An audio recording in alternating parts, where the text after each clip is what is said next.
میرے آقا اپنے اصحاب کی ایک ٹیم جمع کرتے ہیں اور چند صحابہ کرام کو ایک چھوٹے سے ٹیلے پہ کھڑا کرتے ہیں اور فرماتے ہیں اے میرے صحابہ اگر تم لوگ دیکھنا کہ ہم گاجر مولی کی طرح کٹ رہے ہیں تو اس وقت بھی تم کو ٹیلے سے نیچے آنے کی ضرورت نہیں ہے، اور اگر تم دیکھنا کہ ہم جنگ جیت چکے ہیں اور مال غنیمت اکٹھا کر رہے ہیں تو اس وقت بھی تمہیں نیچے آنے کی ضرورت نہیں ہے۔ آقا فرماتے ہیں جب تک میں نہیں کہوں گا اس وقت تک تم کو نیچے ٹیلے کے نیچے پہاڑ کے نیچے نہیں آنا ہے۔ اور چند نوجوان صحابہ کو میرے آقا نے وہاں کھڑا کر دیا۔ اب احد کی جو جنگ تھی وہ بڑی خطرناک جنگ تھی، اس لیے کہ بدر کی جنگ میں مکے والے جنگ ہار چکے تھے، 70 لوگوں کے قتل کا صدمہ برداشت کر چکے تھے۔ بدر کی جنگ میں 70 ان کے بڑے بڑے سردار سرگنا جو ان کے تاغوت مارے گئے تھے۔ اب ان کو غصہ تھا، ان لوگوں نے منتیں مانگ مانگ کر کے آئے تھے کہ احد میں تو اس کا بدلہ لیں گے، بدر کا بدلہ احد میں لیں گے، بدر کا بدلہ احد میں لیں گے۔ جس کا باپ مرا تھا اس نے باپ کا بدلہ لینا تھا، جس کا بھائی مرا تھا اس نے بھائی کا بدلہ لینا تھا، جس کا بیٹا مرا تھا اس نے بیٹے کا بدلہ لینا تھا۔ غرض کہ بدر کی جنگ نے ان کے چھکے چھڑا دیے تھے، ان کو دھول چٹا دیا تھا، ان کی طاقت کا غرور خاک میں ملا دیا تھا۔ ان عرب کے سورماؤں نے جن کو اصحاب رسول کہتے ہیں، جن کو صحابہ کہتے ہیں، یہ بات یاد رکھنا مسلمانوں، دین آسانی کے ساتھ ہمارے گھر تک نہیں پہنچا، بڑی تکلیفیں بڑی مصیبتیں جھیلی ہے میرے نبی نے، ان کی اہل بیت نے، ان کے پاک اصحاب نے۔ بہرحال تو احد کی جنگ میں اللہ اکبر 1000 کا لشکر مکے والے لائے ہیں۔ اللہ احد کی جنگ کے اندر حالت یہ ہے، کیفیت یہ ہے، اللہ اکبر وہ لوگ ایک بہت بڑی تعداد میں جو ہے وہ احد کے میدان میں آتے ہیں۔ 1000 تو بدر میں آئے تھے، اس کے 3 گنا زیادہ احد کے میدان میں آئے تھے، اللہ اکبر۔ اور ان 3 گنا میں سے جو ہے وہ 1 گنا بھی جو ہے مسلمانوں کے پاس جو ہے وہ اتنی فوج نہیں تھی، نہ ان کے پاس ہتھیار تھے، نہ ان کے پاس انتظامات تھے، ٹھیک یہ کیفیت تھی۔ اور اللہ کے رسول علیہ السلام کے بہت سارے صحابہ بھوکے پیٹ تھے۔ کچھ لوگوں کا حال تو یہ تھا کہ ان کے گھروں کے اندر کئی دن کے چولہے نہیں جلے تھے، پھر بھی وہ گھر سے نکل کر اللہ کی راہ میں جانوں کی قربانی دینے کے لیے آئے تھے۔ ایسے میں میرے آقا فرماتے ہیں اے میرے اصحاب جب تک میں نہ کہوں اس وقت تک تم پہاڑ سے نیچے مت اترنا۔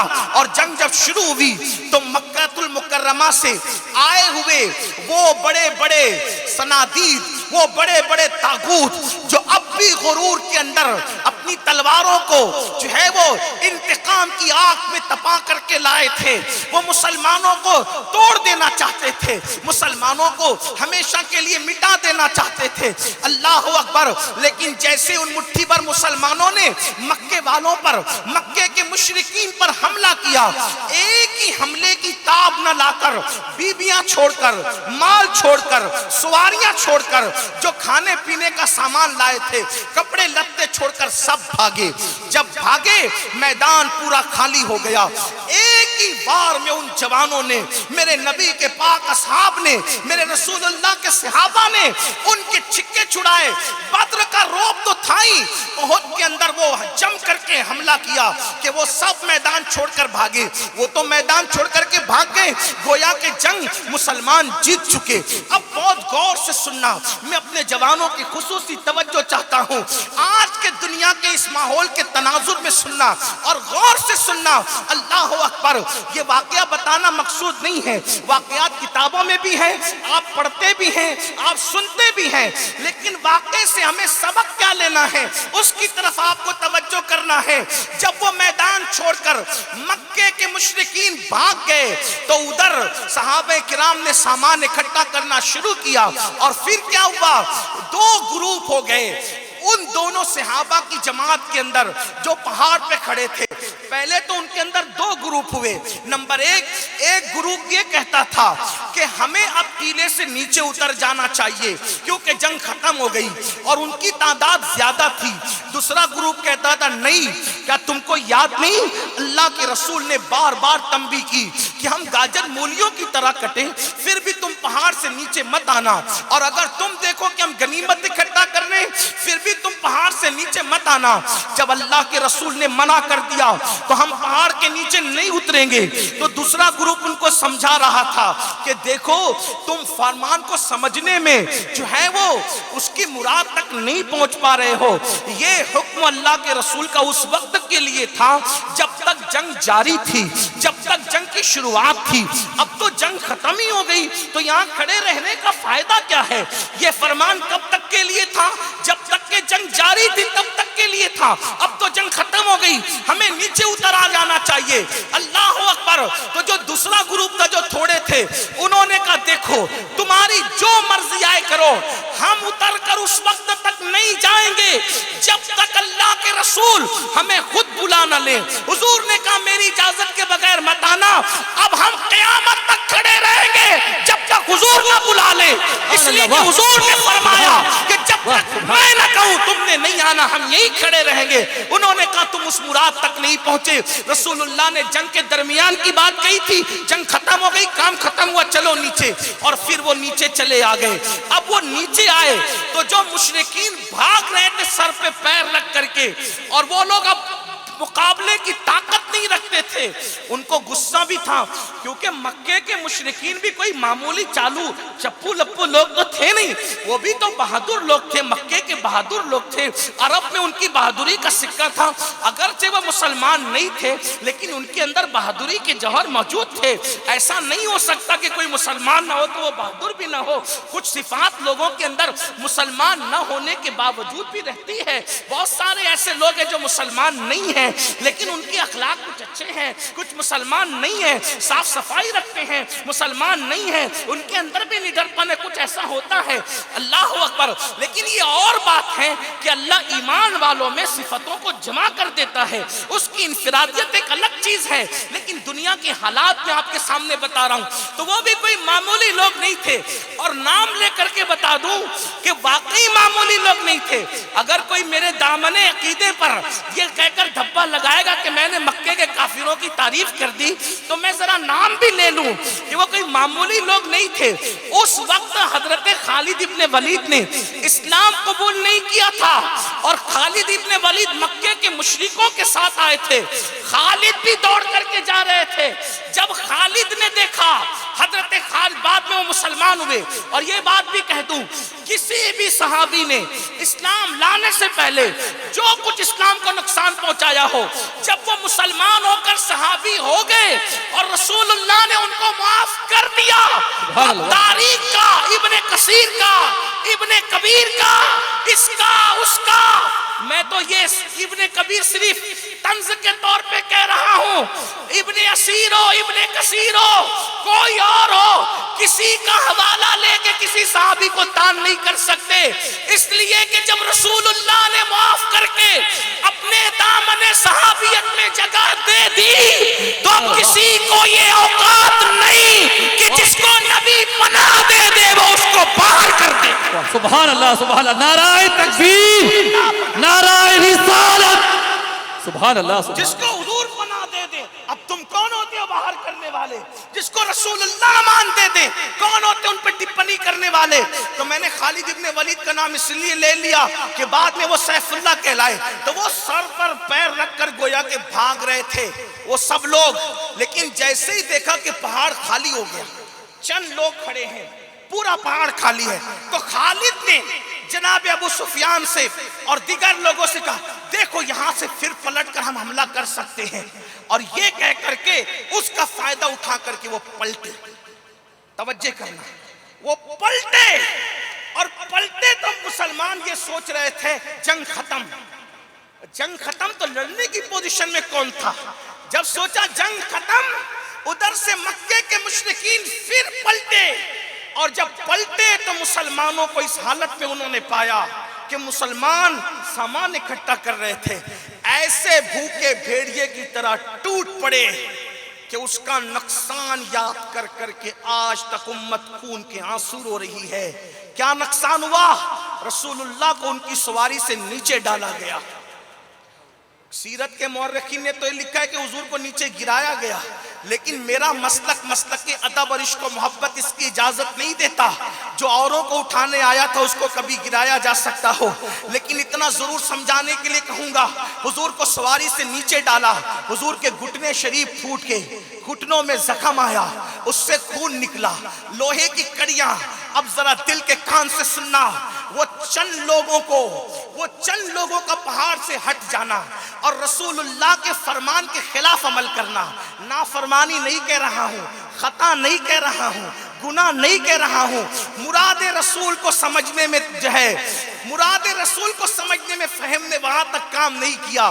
بس اسی وجہ سے پہاڑ سے چند لوگ نیچے آئے اور حضور کے حکم کے خلاف بس ایک عمل ہو گیا، ایک عمل.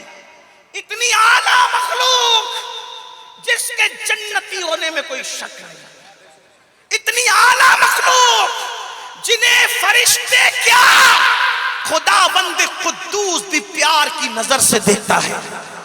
میرے امام کہتے خدا ان کو کس پیار سے دیکھتا ہے جو آنکھیں ہیں محو لقائے محمد. وہ کتنی اعلیٰ مخلوق تھی جن کے لیے رضی اللہ عنہم ورضوا عنہ کہا گیا. وہ کتنی اعلیٰ مخلوق تھی جن کے لیے وَكُلًّا وَعَدَ اللَّهُ الْحُسْنَى کہا گیا کہ اللہ نے ان سب کے ساتھ خیر کا وعدہ کر لیا. لیکن حضور کے فرمان کا جو فرمان تھا اس کے خلاف عمل ہو گیا. نقصان سنو میری قوم کے جوان، دل کے کانوں سے سنو، اور اگر واقعی امت کا درد دلوں میں موجود ہے تو یہاں سے سوچ کر کے جانا، اتنی افضل و اعلیٰ مخلوق سے اگر ایک عمل رسول اللہ کے فرمان کے خلاف ہو جائے تو نقصان کیا ہوتا ہے. حضور کو سواری سے نیچے ڈالا گیا، دشمن نے ڈالا، گھٹنے شریف زخمی ہوئے، حضور کے گالوں میں کڑی گھس گئی لوہے کی، خون کی پھواریں نکل پڑی، حضور کے 2 دانت کا کنارہ شہید ہو گیا جس کو ہم دندان مبارک کی شہادت کہتے ہیں. حالانکہ پورے دانت نہیں ٹوٹے تھے، پورے دانت شہید نہیں ہوئے تھے، وہ کنارہ شہید ہوا تھا. اس پر ابھی کوئی تفسیرہ نہیں کرتا، اس لیے کہ اب عنوان کی طرف آ جاتے ہیں. اللہ اکبر. اور پھر میرے نبی کے 70 اصحاب کی شہادت ہوئی، میرے نبی کے 70 صحابہ شہید ہوئے، اور ان 70 صحابہ میں سے میرے آقا کے چچا سید الشہداء حضرت امیر حمزہ کی شہادت ہوئی، مصعب ابن عمیر کی شہادت ہوئی، عبداللہ ابن جحش، اور بھی ان طرح سے حضرت شماس اور حضرت سعد. اس طریقے کے 70 اصحاب جو شہید ہوئے.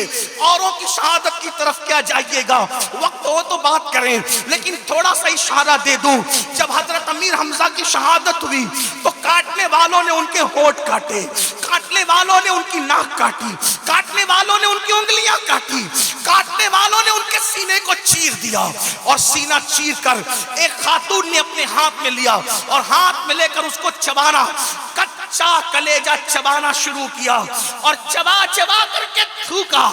آپ سے پوچھنا چاہتا ہوں، جس وقت اور میرے نبی نے اپنے چچا کا چبایا ہوا کچا کلیجہ احد کی زمین پہ پڑا ہوا دیکھا ہوگا، جس وقت اور اپنے چچا کے ہونٹوں کو کٹا ہوا دیکھ کر، انگلیوں کو کٹا ہوا دیکھ کر، ناک کو کٹا ہوا دیکھ کر، کان کو کٹا ہوا دیکھ کر، اور اس ناک، اس ہونٹ، اس کان کے ساتھ مکے والوں نے کیا سلوک کیا کہ اس کو ایک سوئی کے ذریعے سے دھاگے میں پرویا.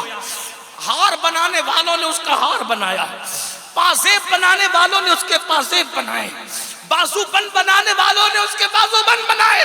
یہ تاریخ ہے، یہ تاریخ ہے. اللہ اکبر. اور جب ان 70 اصحاب کی شہادت کا موقع، جب وہ لاشیں 70 رکھی ہوئی تھی تو میرے نبی اس وقت ان کی لاشوں کو دیکھ کر رو رہے تھے کہ آنکھوں سے جو آنسو جاری تھے، جس نے داڑھی کو بھگو دیا تھا. لیکن اس وقت صحابہ کو فکر یہ تھی کہ ان 70 اصحاب کو دفن کرنے کے لیے زمین تو ہے احد کی، مگر کفن کہاں سے لائیں گے؟ کفن. اس وقت رسول اللہ کہ ان اصحاب کو کفن دینے کے لیے مسلمانوں کے پاس کپڑا بھی موجود نہیں تھا. حالت یہ تھی کہ ان کو گھاس میں لپیٹا گیا، بازوں کو، یعنی ان کے جسم پہ گھاس ڈالی گئی، بازوں کو ایک کپڑا اڑایا گیا، ایک کپڑا، اور سر چھپاتے تو پیر کھلتے، پیر چھپاتے تو سر کھلتا. یہ کیفیت تھی. ایک دن میں 2 ڈریس تبدیل کر کے گناہوں کے اڈوں کو آباد کرنے والوں، ایک دن میں 3 مرتبہ پیٹ بھر کر کے کھانے والوں، اور کبھی زنا کے اڈے کو، کبھی شراب کے اڈے کو، کبھی جوئے کے اڈوں کو آباد کرنے والوں، میری قوم کے جوانوں، تم سوچتے ہو کہ مسلمانوں پہ برا وقت کیوں ہے؟ مسلمان کیوں کٹ رہا ہے؟ مسلمان کیوں لٹ رہا ہے؟ مسلمان کیوں پٹ رہا ہے؟ مسلمانوں کی لاشیں بے گور و کفن کیوں ہیں؟ ارے وہ صحابہ، چند صحابہ انگلی پر گنے جانے کی ان کی تعداد تھی جو پہاڑ سے نیچے اترے تھے. اگر رسول اللہ کے فرمان کے خلاف ان سے ایک کام ہو جائے تو 70 لاشیں بغیر کفن کے وہ دیکھتے ہیں، اور 70 لاشیں بغیر کفن کے وہ احد کی زمین پہ دفن کرتے ہیں. رسول اللہ کے دندان کی شہادت ہوتی ہے، امیر حمزہ کا کلیجہ چبایا جاتا ہے. ایک فرمان رسالت کے خلاف عمل ہوا تو امت پر اتنی بڑی مصیبت آتی ہے کہ قیامت تک لوگ اس واقعے کو یاد کر کر کے روتے رہیں گے. اب آپ سے میں پوچھنا چاہتا ہوں، کہاں وہ گناہ بھی نہیں تھا، کہاں وہ خطا بھی نہیں تھی، میں تو اس کو لغزش بھی نہیں کہنا چاہتا، وہ مراد رسول کو سمجھنے میں فہم وہاں تک نہ پہنچا دوسرے گروپ کا. تو یہ حالت امت نے دیکھی. دوسری بات، اس گروپ میں 2 گروپ ہو گئے. رسول اللہ نے ایک بنایا تھا، وہ 2 ہو گئے. حضور نے ایک بنایا تھا، وہ 2 ہو گئے. تو 2 ہونے کی وجہ سے کتنے مسلمانوں کی شہادت ہوئی. تم تو 72 فرقوں میں بٹ گئے، تم تو 72 فرقوں میں بٹ گئے. حالانکہ وہ دونوں حق پر تھے. یہاں تو ایک حق پر بقیہ سب باطل پر ہے. آپ مجھے بتاؤ تو صحیح، جس وقت امت میں فہم تک نہ پہنچنے کی بنیاد پر صحابہ میں 2 گروپ ہوں اور رسول اللہ کے فرمان کے خلاف ایک عمل ہو جائے تو اتنی لاشیں تڑپتی ہیں اور اتنا بڑا نقصان ہوتا ہے. آج امت مسلمہ اتنے سارے گروپ اور فرقوں میں بٹنے کے بعد، پھر اس کے بعد رسول اللہ کے فرمان کے خلاف ایک عمل نہیں ہو رہا ہے بلکہ کتنے عمل. زنا کے اڈوں پہ کون نظر آ رہا ہے زیادہ؟ مسلمانوں کی تعداد. آپ برا مت ماننا، اللہ اکبر. آپ کو بتاؤں، انٹرنیٹ کے حوالے سے جب سروے ہوا کہ سب سے زیادہ گندی فلمیں کس ملک میں دیکھی جاتی ہے، اگر آج میں تم اس سے مجمع میں ہاتھ اٹھا کے پوچھوں کہ آپ کا ذہن کیا بولتا ہے کہ کہاں دیکھی جاتی ہوگی گندی فلمیں، کوئی برطانیہ کا نام لے گا، کوئی امریکہ کا نام لے گا، کوئی اور نام لے گا. لیکن حقیقت یہ ہے، اپنی ساری گندگی کا ذمہ دار دوسروں کو ٹھہرانے والوں، اپنی ساری جو ہے وہ غلطیوں کا ذمہ دار اور بار دوسروں کے سر ڈالنے والوں، سن لو امت مسلمہ کی تباہی کا سبب کیا ہے. اللہ اکبر. جب یہ سروے رپورٹ آئی کہ سب سے زیادہ گندی فلمیں کہاں دیکھی جاتی ہے تو اس ملک کا نام آیا جو 70 سال پہلے کلمہ لا الہ الا اللہ کی بنیاد پر اسلام کے نام پہ بنا، جہاں کی ساری آبادی مسلمانوں کی ہے. یعنی جہاں مسلمان جتنا زیادہ ہیں اتنی زیادہ گندی فلمیں وہاں دیکھی جا رہی ہے. میں پوچھنا چاہتا ہوں، اپنے نبی کو قبر انور میں دکھ دے کر کے ہم سکھ جاتے ہیں، رسول اللہ کا قبر میں دل دکھا کر ہم سکون اور اطمینان چاہتے ہیں؟ نہیں ہو سکتا ایسا. آپ کہیں گے امین القادری ہم نے کب نبی کو دکھ دیا، کب تکلیف پہنچائی؟ میں نے کہا مجھ سے نہ پوچھو، اپنے نبی سے پوچھو. میرے نبی خاتم النبیین سید العالمین فرماتے ہیں، لوگوں تمہارے اعمال ہفتے میں 2 دن میرے سامنے پیش کیے جاتے ہیں. جب میں تمہیں نیکی پر دیکھتا ہوں تو خوش ہو کر تمہارے لیے دعا کرتا ہوں، اور جب میں تمہیں گناہ پہ دیکھتا ہوں تو اس سے میرا دل دکھتا ہے، میرے دل کو تکلیف پہنچتی ہے. اب میرا جوان یہ چاہتا ہے حالات بدلیں. حالات ڈنڈوں سے نہیں بدلیں گے، حالات تلواروں سے نہیں بدلیں گے، حالات ہتھیاروں سے نہیں بدلیں گے. ہم بدل جائیں، نبی کو اذیت پہنچانا چھوڑ دیں، پھر دیکھنا آسمان سے کیسے مدد نازل ہوگی؟ واللہ ان اللہ والوں کی موجودگی میں خدا کی قسم کھا کر کہتا ہوں، مسلمان گناہ چھوڑ کر اندر کے سچے مسلمان بن جائیں، صدیق کا درد لائیں، سوز علی لائیں، درد بلال لائیں، اور سوز اویس لائیں، عمر کی شجاعت لائیں، عمر کے اللہ اکبر وہ جذبہ ایمان لائیں، عثمان کی سخاوت لائیں، حسین کا مر مٹنے کا جذبہ پیدا کریں، آسمان سے اللہ کی مدد کو زمین پر اترتے دیں۔ نعرہ تکبیر، نعرہ رسالت، عظمت مصطفیٰ، نعرہ رسالت۔ میرے جوانوں، اللہ کی مدد کیسے آ سکتی ہے؟ ہم تو رسول اللہ کا دل قبر انور میں دکھا رہے ہیں۔ حضور کو قبر میں کیا گزرتی ہوگی جب کوئی جوان کسی لڑکی کے کندھے پر ہاتھ رکھ کر اس کو زنا کی نیت سے پارک میں لے جاتا ہوگا، جب اللہ اکبر عید کی چھٹیوں کے موقع پر مسلمان لڑکے پکنک کے نام پر زنا کے اڈوں کو آباد کرنے کا پلان بناتے ہوں گے، اس وقت رسول اللہ کے دل پہ کیا گزرتی ہوگی؟ چہرے سے داڑیاں منڈا منڈا کر گٹروں میں پھینک کر کے اسمارٹ بننے والوں، سو کالڈ اسمارٹ بننے والوں، مجھے بتاؤ یہ جو وسترا تمہارے چہروں پہ چلتا ہے، تمہارے چہروں پہ بات پہ چلتا ہے، پہلے وہ مصطفیٰ جان رحمت کے دل کو تکلیف پہنچاتا ہے۔ مجھے بتاؤ کون سے عاشق رسول ہو، کس محبت رسول کی بات کرتے ہو؟ آج ایک جوان کہتا ہے مولانا آج میں فلاں کام نہیں چھوڑ سکتا۔ ہم نے پوچھا کیوں نہیں چھوڑ سکتے؟ تو کہا کہ میرے ابا نے مرتے مرتے مجھے وصیت کی تھی کہ بیٹا یہ کام مت کرنا، تو میرے باپ نے مرتے مرتے یعنی دنیا سے جاتے جاتے مجھے وصیت کی تھی نا، اس لیے میں باپ کی وصیت کے خلاف کوئی عمل نہیں کر سکتا، کوئی کام نہیں کر سکتا۔ اب میں آپ سے پوچھتا ہوں باپ کی آخری وصیت آپ کو یاد ہے کیا؟ رسول پاک کی بھی آخری وصیت یاد ہے؟ حضور علیہ السلام جب دنیا سے تشریف لے جا رہے تھے، ظاہری طور پر اللہ کے حبیب جب دنیا سے تشریف لے جا رہے تھے تو حضور کیا کہہ رہے تھے؟ اللہ کے رسول کا فرمان کیا تھا؟ باپ کی آخری وصیت کا خیال، رسول پاک کی آخری وصیت کا کوئی خیال نہیں۔ اللہ اکبر۔ ام المومنین سیدہ عائشہ صدیقہ رضی اللہ تعالیٰ عنہ فرماتی ہیں جب اللہ کے رسول دنیا سے جا رہے تھے تو دو چیزیں کہتے ہوئے وہ گئے، ایک تو یہ اپنی بیویوں کے ساتھ اور اپنے غلاموں کے ساتھ اچھا سلوک کرنا، اور فرمایا نماز کی پابندی کرنا، نماز کی پابندی کرنا، اور تیسرا اور آخری جملہ ان کی زبان پر اللہ کا نام تھا، اللہ کے نام کے ساتھ وہ اس دنیا سے ظاہری طور پر دنیا سے تشریف لے گئے۔ اب میں پوچھتا ہوں اللہ کے رسول نے دنیا سے جاتے جاتے دو آخری وصیت کی تھی ظاہری طور پر، نمبر ایک اپنی بیوی اور اپنے غلاموں کے ساتھ اچھا سلوک کرنا، اور نمبر دو نماز کی پابندی۔ بتاؤ حضور کی آخری وصیت کا کتنا خیال ہے؟ کتنی نماز کی ہمارے اندر پابندی ہے؟ بڑی معذرت کے ساتھ 95% لوگ نماز سے کوسوں دور ہیں، مسجدیں ویران ہیں، مسجدیں مرثیہ خواہ ہیں، جمعہ کی 2 رکعت پڑھ کے بھاگ جاتے ہو۔ کیا یہ خیال نہیں آتا حضور علیہ السلام نے دنیا سے جاتے جاتے ایک فکر کی تھی کہ میری امت نماز کو نہ چھوڑے، میری امت نماز کو نہ چھوڑے؟ بتاؤ کیا نماز پڑھتے ہو؟ اللہ اکبر۔ جب نماز کی بات آتی ہے تو مسلمان کہتا ہے مولانا ٹائم نہیں ملتا نماز پڑھنے کے لیے، وقت نہیں ملتا نماز پڑھنے کے لیے۔ سن لو اور اچھی طرح سن لو اور دھیان سے سن لو، اللہ کے رسول علیہ السلام نے فرمایا جس نے جان بوجھ کر نماز چھوڑ دی وہ میرے ذمے سے خارج ہو گیا، باہر ہو گیا، اس کے ساتھ میرا کوئی وعدہ نہیں ہے قیامت کے دن۔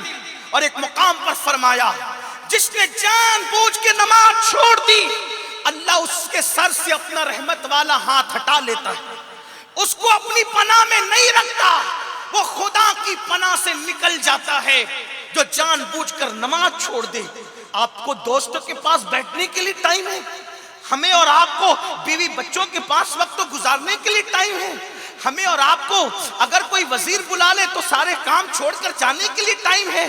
تھوڑا ایمان والوں اپنے دلوں پہ ہاتھ رکھ کر سوچو، آپ کو دوستوں آپ کو آپ ٹائم دے سکتے ہو، آپ پڑوسیوں کو ٹائم دے سکتے ہو، آپ بیوی بچوں کو ٹائم دے سکتے ہو, آپ سب کو ٹائم دے سکتے, لیکن جس رب نے مجھے اور آپ کو زندگی دی اس خدا کے لیے ہمارے پاس ٹائم نہیں, اللہ کے لیے ہمارے پاس ٹائم نہیں. ذرا سوچو تو, کیا ہم تباہ نہیں ہوں گے, ہم برباد نہیں ہوں گے, ہم رسوا نہیں ہوں گے؟ سوچو تو, ہم سب کو ٹائم دے رہے ہیں, اپنے رب کے لیے ہمارے پاس, خدا کے لیے ٹائم نہیں, اللہ کے لیے ٹائم نہیں. ہم نہ مٹیں گے, ہم تباہ نہیں ہوں گے, برباد نہیں ہوں گے. ایک بزرگ, اب دھیان سے سننا, ایک بزرگ حج کے لیے گئے تو ان کی تمنا یہ تھی کہ میں مسجد میں قیام کروں گا اور رات کو قیام مسجد میں کروں گا اور دن کو جو ہے سفر کروں گا.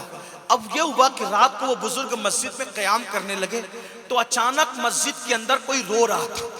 کسی کے رونے, وہ بزرگ بیان کرتے ہیں, کسی کے رونے کی آواز جیسے بچہ زور زور سے روتا ہے, کوئی رونے والا انسان روتا ہے, ایسی آواز آ رہی تھی. اور ایک آواز اس میں اور بلند ہو رہی تھی, اے اللہ جس نے مجھے ویران کر دیا تو ان کو ویران کر دے, اللہ جس نے مجھے ویران کر دیا تو ان کو تباہ و برباد کر دے. وہ بزرگ محسوس کر رہے تھے کہ ہو کیا رہا ہے. مسجد کے اندر گرد و غبار پڑی ہوئی تھی, گھان کچرا پڑا ہوا تھا, کوئی انتظام صاف صفائی کا نہیں تھا, یعنی پتہ چلتا تھا کہ کوئی اس میں آتا نہیں ہے. جب پتہ چلا نا کہ ایک بزرگ حج کو جا رہے ہیں, اللہ کے ولی, اور وہ ہماری مسجد میں رکے ہیں, تو پھر لوگ آئے اور آنے کے بعد اپنے مسائل بتانے لگے. بابا ہمارے پاس روزی نہیں ہے, پریشان ہے, یہ ہے, وہ ہے, آپ کوئی تعویذ دے دیں. اس وقت تو پوری امت کی توجہ تعویذ کی طرف, وظیفوں کی طرف, بزرگوں کی دعاؤں کی طرف. نہ میں تعویذ کا مخالف, نہ وظیفوں کا مخالف, نہ بزرگوں کی دعاؤں کا مخالف. لیکن ایک بات کہتا ہوں, ایمان لگتی بات کہوں گا, آپ کو اچھی لگے تو ٹھیک, بری لگے تو مجھے معاف کرنا. نہیں معاف کر سکتے, جو بدلہ لینا چاہو میں اجازت دیتا ہوں, لے لینا. یہ بات یاد رکھنا, جس گھر کی برکت اللہ اٹھا لے, جس گھر کی برکت اللہ اٹھا لے, دنیا میں کوئی تعویذ ایسا لکھا نہیں گیا آج تک کہ اللہ کی اٹھائی ہوئی برکت کو تعویذ واپس لا سکے. اور اگر جملہ برا لگتا ہے لیکن میں اس اپنے ذوق کے مطابق کہہ رہا ہوں, اللہ کی اٹھائی ہوئی برکت ملا کبھی واپس نہیں لا سکتا. اتنا یاد رکھنا, ایک بات اچھی طرح سمجھنا, کتنا بھی بڑا ولی آپ کے لیے دعا کر دے, اگر آپ بے نمازی ہیں اور اللہ نے برکت اٹھائی ہے, ولی کی دعا کی برکت بھی آپ کو نہیں ملے گی. کیونکہ میرے آقا نے خود فرمایا, جو نماز چھوڑ دیتا ہے نیکوں کی دعا سے اللہ اس کا حصہ ختم کر دیتا ہے. ورنہ میں آپ کو کہوں ان علماء کی, اللہ والوں کی موجودگی میں, کہ اگر مسلمان نماز پڑھ لے تو ہمیں کسی کی دعا کی ضرورت ہی نہیں ہے. اللہ کے رسول ہمارے لیے اتنی دعا کر چکے کہ اس دعا کی برکتیں ہمیں ملنا شروع ہو جائے, ہمارا کام ہی بن گیا. لیکن وہ دعا کی برکتیں کیوں رکی ہوئی ہے؟ دعا کی وہ برکتیں رکی ہوئی کیوں ہیں؟ کیونکہ آقا فرماتے ہیں جو نماز چھوڑ دیتا ہے نیکوں کی دعا کی برکتیں اس کو نصیب نہیں ہوتی. اٹھا کر کے آپ کتابیں حدیث کی پڑھ لیں. میں اس کا انکار نہیں کرتا کہ رسول اللہ کی دعاؤں کی برکتیں امت کو نہیں مل سکتی, لیکن جس نے دعائیں کی اس نے خود فرمایا نماز چھوڑ دو گے تو اللہ والوں کی دعاؤں کی برکتوں سے محروم کر دیے جاؤ گے. لوگ آئے وہاں, آنے کے بعد کہا حضرت پریشان ہے, یہ وہ ہے, لیکن وہ حضرت سچے حضرت تھے, وہ صحیح آدمی تھے. انہوں نے کہا تمہارے مسئلے کا حل نماز میں ہے, نماز پڑھو, مسجد آباد کرو, تمہارے سارے مسئلے حل ہو گئے.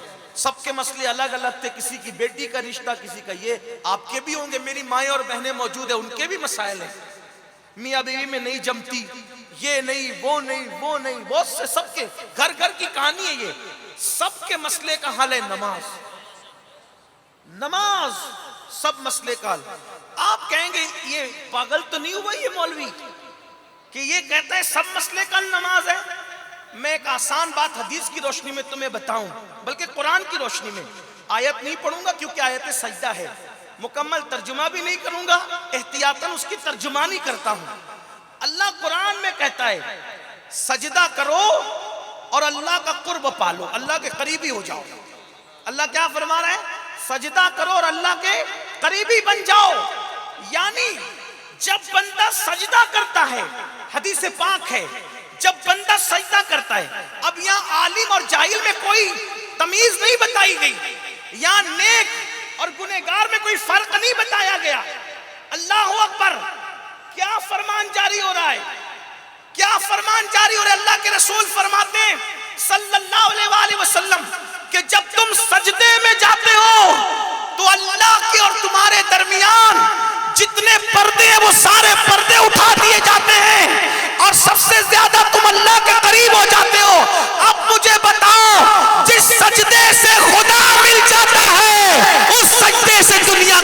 سی نعمت نہیں